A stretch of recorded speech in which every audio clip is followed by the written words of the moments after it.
Në videon e sotme do t'ju tregoj hap pas hapi se si e përgatis unë një picë të përshtatshme për fëmijë me patate të ëmbla. Është një recetë shumë e thjeshtë, e shijshme dhe shumë e këndshme për të vegjëlit. Prandaj nëse jeni gati, le të fillojmë. Shëndetje dhe mirë se vini në kanalin tuaj të preferuar Gatime për fillestar. Për këtë recetë, patatet e ëmbla i kam përgatitur më herët. Fillimisht i kam qëruar dhe i kam larë mirë, pastaj i kam nxjerrë në ujë për rreth 10 deri në 15 minuta derisa janë zbutur. I kam lënë që të ftohen dhe tani janë gati për hapin tjetër të recetës.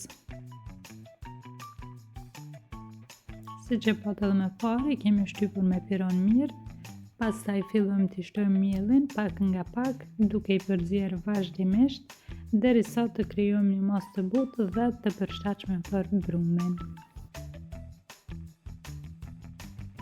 Ndërkohë i shtoj edhe një lugë gjelle vaj ulliri dhe pak krep. Pastaj vazhdoj t'i përziej të gjithë përbërësit së bashku derisa masa të bëhet e njëtrajtshme.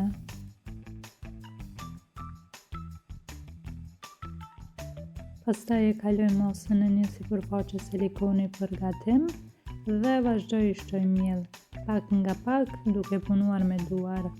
Vazhdoj ta punoj derisa masa të lidhet mirë dhe të mund të formojmë një top të butë.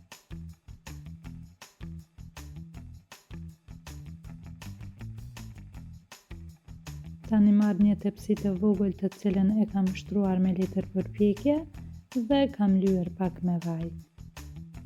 Më pas vendosim brumin që formuam më herët në tepsi dhe jemi gati për të hapur dhe për të dhënë formën e picës. Pasi brumi është gati, tani i shtoj salcën e kuqe.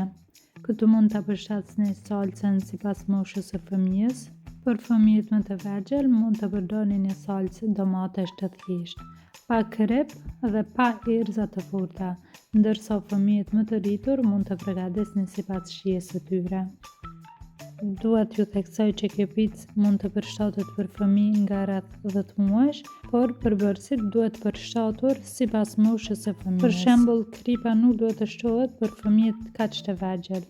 Prandaj ju lutem kushtoni vëmendje moshës së fëmijës dhe përshtatni recetën në përputhje me të. Dhe ja ku e kemi tani picën tonë të pjekur, por para pjekjes i kam shtuar sipër sallam zugu, djath dhe e kam pjekur në temperaturë 180 gradë për 20 deri në 25 minuta, por gjithmonë duke e kontrolluar. Dhe kaq për recetën e sotme. Shpresoj t'ju ketë pëlqyer dhe ta provoni edhe ju për të vegjëlit tuaj. Nëse ju pëlqeu videoja, mos harroni të bëni like dhe të abonoheni në kanalin tim.